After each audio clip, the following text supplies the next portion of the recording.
तक हम लोगों ने रेशियल नंबर को डिफिनेशन सीख ली और हम लोगों ने उसके बाद में q does not equal to 0, why q does not equal to 0 इसको भी जान लिया और थोड़ा सा हमने ये भी जान लिया कि टर्मिनेटिव वाले कौन से और नॉन टर्मिनेट बट रिपीट कौन से इसमें से रेशनल है और कौन से इसमें से इरेशनल है। लेकिन मैंने आपको इरेशनल की डिफिनेशन नहीं दी थी और इरेशनल के बारे में नहीं बताया, तो आप लोग इरेशनल को देखिए। ये है इरेशनल नंबर्स, ये डिफिनेशन लिखी है आपकी irrational numbers, the numbers which can not be expressed in p by q form, in the form of p by q. P and q are integers and q does not equals to 0 are known as irrational number. बच्चों जिनको हम p by q के form में present करते हैं वो irrational है और जिनको हम प्रेजेंट नहीं कर सकते p by q के फॉर्म में वो इरेशनल है। दोनों केस में ये तो रहेगा q does not equals to 0, वो तो दोनों केस में है। क्यों है y वो तो मैं आपको एक्सप्लेन कर चुका हूँ, वो चीज अनडिफाइंड में जाती है, ठीक है। और कुछ एग्जाम्पल आपके सामने दिए गए हैं। पाई, ये बच्चों पाई है, आप लोगों ने देखा भी होगा इसे अगले क्लासेस में, √2, √3, ऐसे सारे रूट्स बच्चों जिनके रूट्स पूरे पूरे ना निकले, मतलब ऐसे सारे रूट जिनके पूरे रूट बाहर ना निकले वो सब माइग्रेशन में आएंगे। आप कहिए आप √4, √4, तो √4 नहीं, √4 के फैक्टर हो जाएंगे 2 into 2 और 2 का पेयर बनेगा और 2 बाहर निकल आएगा, तो ये नहीं हो सकता है। ऐसे सारे रूट्स बच्चों कि जिनके रूट्स हमारे पूरे पूरे नहीं निकलते हैं, परफेक्ट जो स्क्वायर नहीं होते हैं, जो परफेक्ट स्क्वायर नंबर नहीं है, वो सारे हमारे रूट के नंबर्स वो हमारे इरेशनल है। और जो परफेक्ट क्यूबिक नंबर नहीं है, जैसे कि इसमें लिखा हुआ है क्यूब √2, ठीक है, या क्यूब √10, वो सब इरेशनल है। और ऐसे नंबर जो कैसे हैं, non terminate not repeat, non terminate not repeat, वो इरेशनल है। कि टर्मिनेट भी ना हो रिपीट भी ना हो, वो इरेशनल है। Non terminate not repeat irrational, non terminate but repeat rational, मैंने आपको बताया भी था। Non terminate non repeat irrational, non terminate but repeat rational, etc.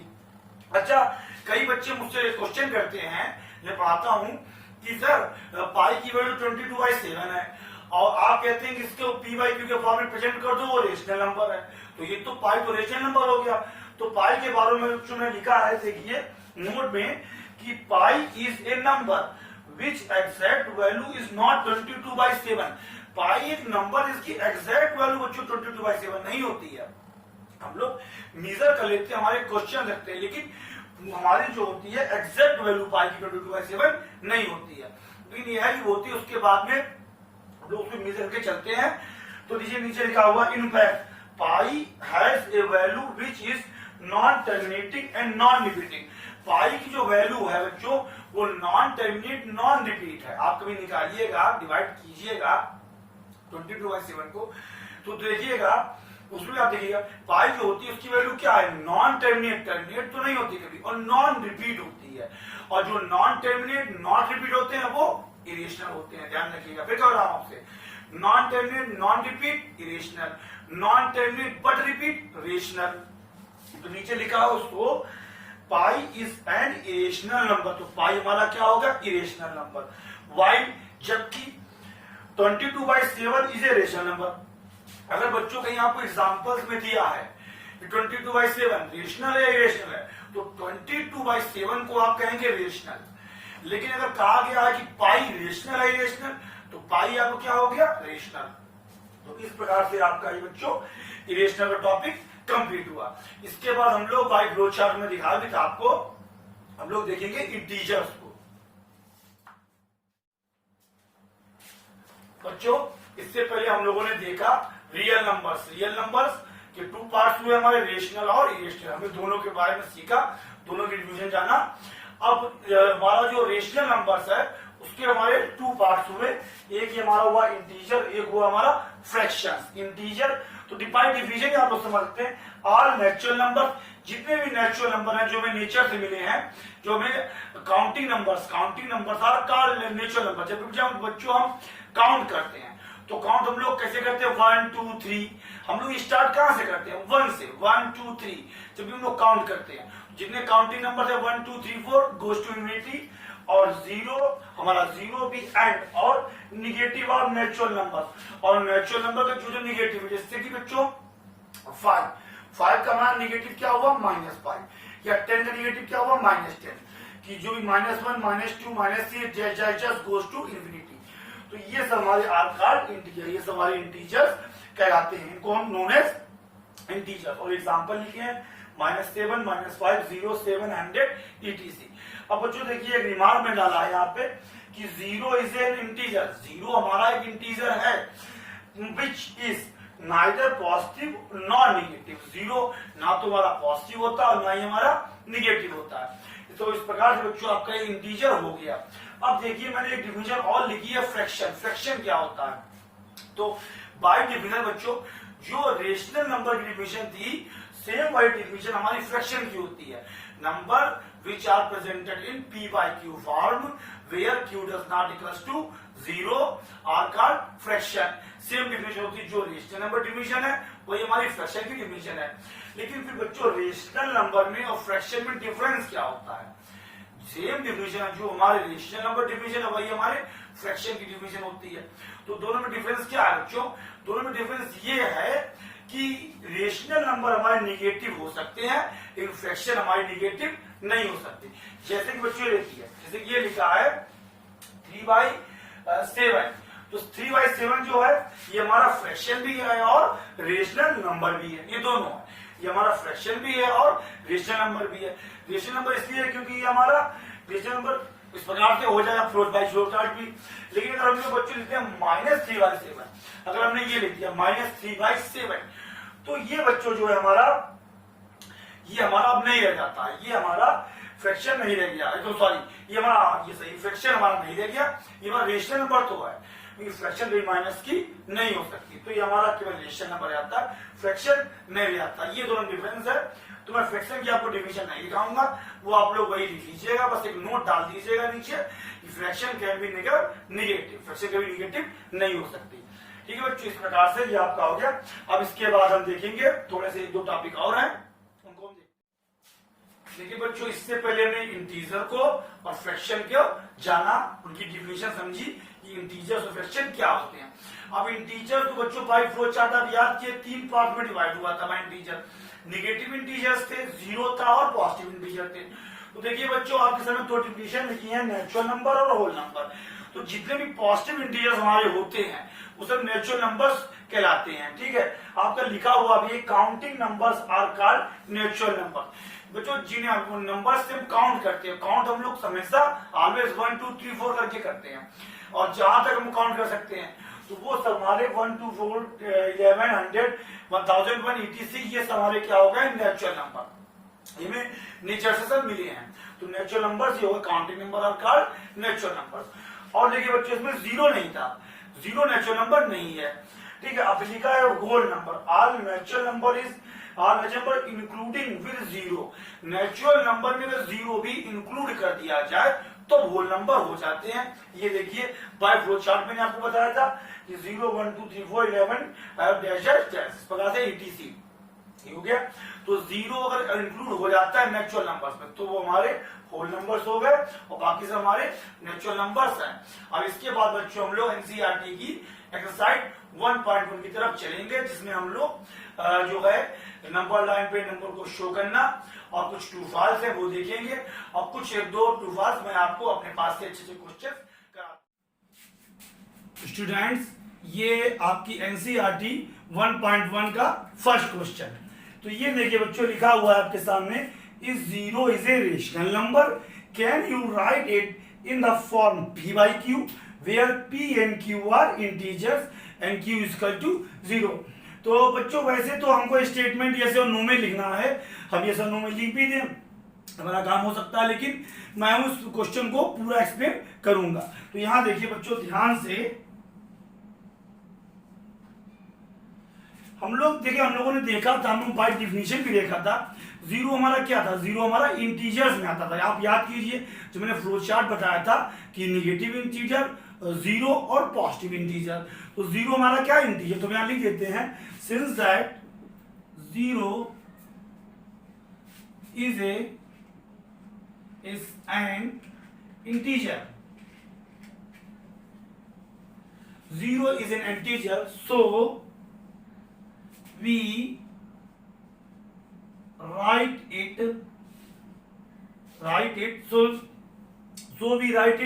नहीं बच्चों 0 is an integer, एंड इधर हटा दीजिएगा, लिखिए zero is a integer and every integer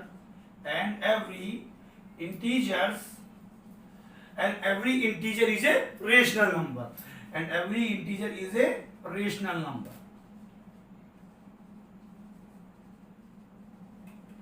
भाई फ्लो चार्ट बच्चों याद कीजिए कि रेशनल नंबर के हमारे पार्ट्स हुए थे इंटीजर और फ्रैक्शन। तो जितने भी इंटीजर्स हैं वो सब रेशनल नंबर हैं। तो जीरो क्या है, हमारा एक इंटीजर है। तो अगर इंटीजर है तो इंटीजर सारे integer, all integer are rational number. So and every integer is a rational number. और रेशनल नंबर बच्चों अगर जीरो है तो इसे हम पी बाई क्यू के फॉर्म में लिख सकते हैं, क्योंकि आपको डिफिनेशन याद हो कि पी बाई क्यू के फॉर्म में रेशनल नंबर लिखा सकते हैं। रेशनल नंबर क्या होते हैं, which we can represented in p by q form where p and q are integers and q does not equals to zero. अब ये हमारा रेशनल नंबर है, तो then we can write it is equal to 0 by 1 or 0 by 2 or equals to 0 by 3 etc. तो बच्चों हम इसको 0 by 1 भी प्रेजेंट लिख सकते हैं, 0 by 2 भी लिख सकते हैं, 0 by 3 भी लिख सकते हैं, where 0 is an integer and 1 is an integer, 0 is integer 1 2 is an integer, 0 is integer 2 is integer। उसने क्वेश्चन में यहाँ पे कहा भी है कि जो है पी और क्यू इंटीजर होने चाहिए, तो हमारे दोनों इंटीजर हैं। अच्छा, उसके बाद उसने कहा है कि कैन यू राइट, तो हमने पहले हमने इसको लिख दिया कि जीरो रेशनल नंबर है, तो हमने उसका यहाँ पे आंसर इस सेकंड लाइन में दे दिया कि जीरो जो है वो रेशनल नंबर है। उसके बाद उसने कहा है can you right in the P by q form, तो इस थर्ड लाइन में हमने उसे पी बाई क्यू फॉर्म में लिख दिया है। ठीक है, और ये क्वेश्चन हो गया। और यहाँ पे अगर बच्चों चाहें तो हम लोग लिख सकते हैं थोड़ा सा स्टेटमेंट कि 0 by 1 and denominator can be negative also. तो इतना है, डिनोमिनेटर चाहे तो हम माइनस कर भी सकते हैं, मतलब बच्चों 0 by -1 0 by -2 0 by -3 भी कर सकते हैं। ठीक है, तो इस प्रकार से बच्चों आपका फर्स्ट क्वेश्चन कंप्लीट हुआ। हम लोग सेकंड क्वेश्चन की तरफ चलते हैं। स्टूडेंट देखिए आपका second question, find 6 rational number between 3 and 4। हमको 3 और 4 के बीच में 6 रेशनल नंबर इंसर्ट करने हैं। तो इसका बच्चों इसके कई मेथड्स हैं, लेकिन मैं आपको सबसे इजी मेथड पहले बताऊंगा, उसके बाद में इसका एक और मेथड आपको बता दूंगा। तो बच्चों हमें कितने रेशनल नंबर फाइंड करने हैं, 6। ध्यान रखिए बच्चों 6 रेशनल नंबर फाइंड करने हैं, तो एटलीस्ट कम से कम हमको 7 से तो मल्टीप्लाई करना पड़ेगा। 6 फाइंड करने तो हमको एटलीस्ट 7 से करना पड़ेगा। अगर हमको बाई चांस 10 फाइंड करने होते बीच में इनके, तो एटलीस्ट 11 से मल्टीप्लाई करना होता। अगर हमको 15 फाइंड करने होते तो एटलीस्ट हमें 60 से तो मल्टीप्लाई करनी है। कहाँ, न्यूमरेटर में और डिनोमिनेटर में। तो हम लोग इस प्रकार से इसको लगाते हैं। देखिए बच्चों 3 इज इक्वल टू, ये 3 लिखा हुआ है, तो हम लोग 3 को ये भी लिख सकते हैं बच्चों, written as 3 is equal to 7 by 7। क्योंकि हम लोग जो जिससे मल्टीप्लाई न्यूमरेटर में कर रहे हैं उससे मल्टीप्लाई डिनोमिनेटर में कर रहे हैं। मैथमेटिकली हम लोग कुछ गलत नहीं कर रहे हैं, हम लोग ऐसा कर सकते हैं और इससे हमारे आंसर में कोई फर्क नहीं आएगा। तो ये हमारा हो गया 21 by 7 and 4 is equal to, 4 को भी हम लोग कुछ ऐसे कर लेते हैं, 4 को लिखेंगे 4 is equal to 4 into 7 into 7, तो हो गया 4 7 जा 28 एंड 28 by 7। तो देखिए ये इसके बच्चों इक्विवेलेंट है। हम 3 कहें, v से 3 और 21 by 7, ये एक ही बात है। ये भी बच्चों अगर देखा जाए आपका, तो ये भी आपका 3 ही लिखा हुआ है, इट इज आल्सो 3, ये भी 3 है और ये आपका 4 है। अगर आप डिवाइड से काटेंगे तो 3 ही लिखा हुआ है और वैसे ये 4 लिखा हुआ है आपका, ठीक है। अब बच्चों यहाँ फाइंड करते हैं सीधे 6 rational numbers between 3 and 4 are। हम लोग 3 and 4 are भी लिख सकते हैं, या आप 3 को क्या लिख सकते हैं बच्चों 21 by 7 और 4 को क्या लिख सकते हैं हम लोग हैं 28 by 7। हम लोग ये भी सकते हैं आर। अब इन दोनों के बीच में बच्चों कौन से पढ़ेंगे 22 by 7 आर, 22 by 7, 23 by 7, 24/7, 25/7, 26/7, 27/7। और एट लास्ट में आप ऐसे लिख दीजिएगा कि इधर पड़ा बच्चों 3 less than 22/7, less than 22/7, less than 23/7, less than 24/7, less than 25/7, less than 26/7, less than 27/7, less than 4, और यहां डाल दीजिएगा आंसर। ये आपका क्वेश्चन हो गया, फर्स्ट वाला। सेकंड क्वेश्चन आपका हो गया।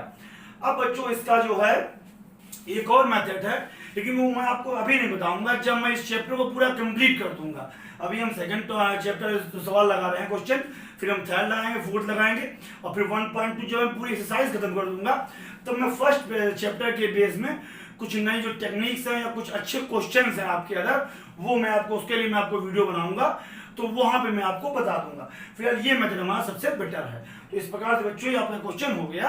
अब हम क्वेश्चन नंबर 3 की तरफ चलते हैं।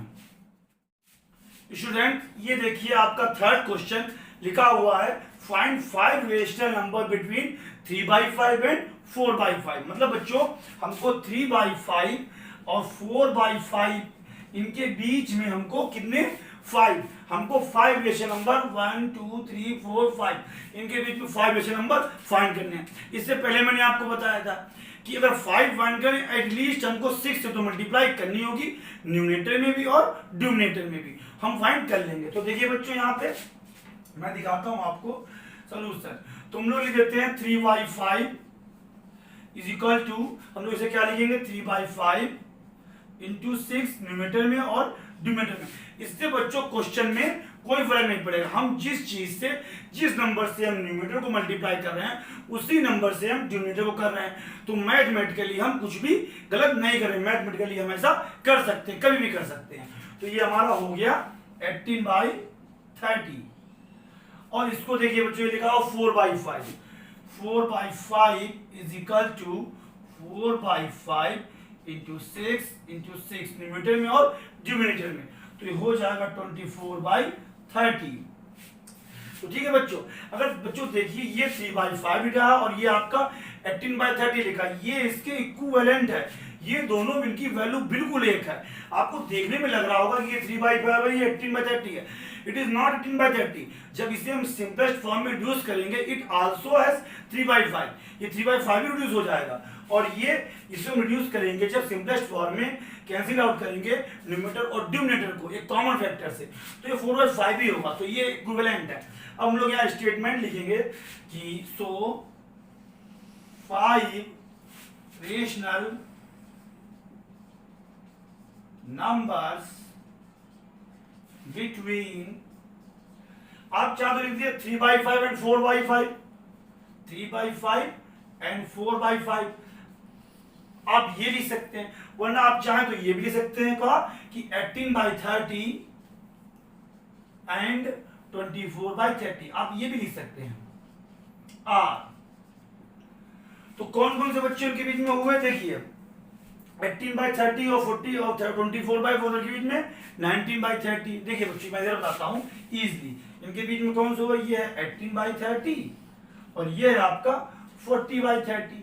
इनके बीच में कौन सा 18 के बाद 19/30, 20/30, 21/30, 22/30 और 23/30। इस प्रकार से हमारे नंबर आ जाएंगे। तो यहाँ पर हम लिख देते हैं आर, कौन कौन से बच्चे हो गए हमारे 19/30, 20/30, 21/30, 22/30 एंड 23/30। और लास्ट में आप लाइन लिख दीजिएगा क्या, वो ये कि 3/5 लेस देन 90/30, 20/30, 21/30, 22/30 और 23/30 और लेस देन 4/5। इस प्रकार से बच्चों आपका क्वेश्चन कंप्लीट हुआ। थोड़ा सा बच्चों कभी कभी क्या होता है, इस क्वेश्चन में हमारा डिनोमिनेटर दोनों का सेम था तो हमने इजीली कर लिया। कभी थोड़ा सा ट्रिकी जब क्वेश्चन होता है तो डिनोमिनेटर हमारा डिफरेंट होता है, उस केस में पहले हम डिनोमिनेटर को सेम करते हैं, उसके बाद में फिर हम किसी जितने भी नंबर इंसर्ट करने होते हैं उस हिसाब से उसे करते हैं। इस क्वेश्चन में सर्च नहीं था तो हो गया, और कुछ अलग डिफरेंट डिनोमिनेटर वाले क्वेश्चन मैं इस चैप्टर के एंड में अपनी तरफ से आपको कराऊंगा। अब बच्चों नेक्स्ट 4 क्वेश्चन की तरफ बढ़ते हैं। स्टूडेंट ये आपका 4th क्वेश्चन लिखा हुआ है, state whether the following statement are true और false, give reason from your answer.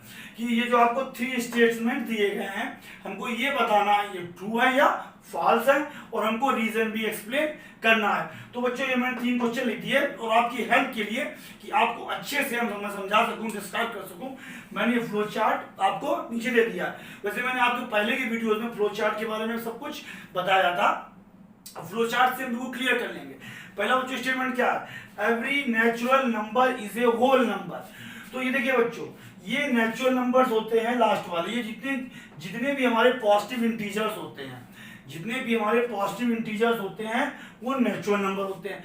Natural number जो हमारे काउंटिंग नंबर कहते हैं, counting number are called natural number. तो नेचुरल नंबर कहाँ बच्चे स्टार्ट होते हैं, 1 2 3 4 गोज टू इनफाइनाइट। और ये देखिए जब नेचुरल नंबर के साथ में 0 भी इंक्लूड हो जाता है तो उसे हम लोग कहते हैं होल नंबर। ये देखिए नीचे लिखा हुआ है होल नंबर।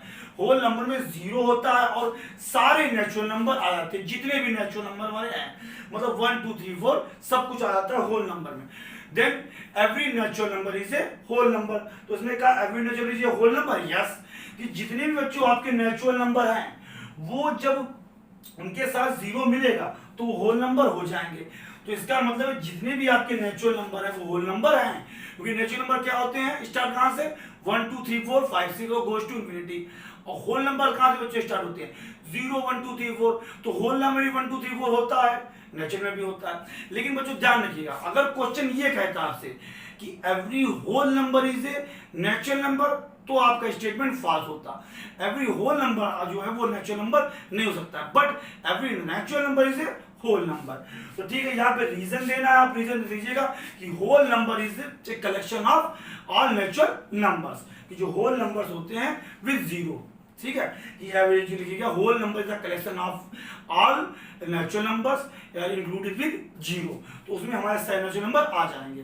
तो इस प्रकार से आपका फर्स्ट हो गया। तो जो सेकंड की तरफ ध्यान दीजिए, सेकंड में कहा गया है कि every integer is a whole number, कि जितने भी इंटीजर हैं हमारे वो सब होल नंबर होते हैं। तो देखिए बच्चों ये रहा आपका इंटीजर्स, मैंने आपको फ्लोचार्ट बताया था, ये आपके इंटीजर्स हैं। इंटीजर आपका 3 पार्ट्स में डिवाइड हुआ था, एक नेगेटिव इंटीजर, एक 0 और एक पॉजिटिव इंटीजर।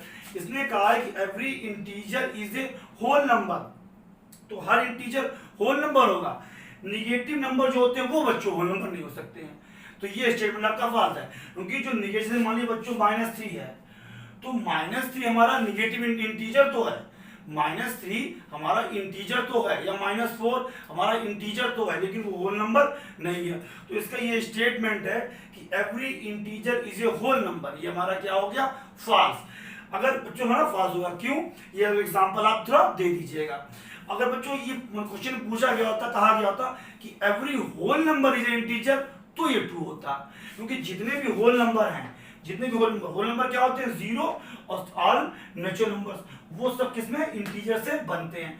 तो every whole number is a integer, ये ट्रू होता है। लेकिन इसने कहा कि every integer is a whole number, तो ये क्या हो गया हमारा, फॉल्स। अब बच्चों हम देखते हैं थर्ड को। थर्ड में कहा गया है every rational number is a whole number, जितने भी रेशनल नंबर्स हैं वो सब हमारे होल नंबर हैं, जितने भी रेशनल नंबर हैं वो हमारे होल नंबर हैं।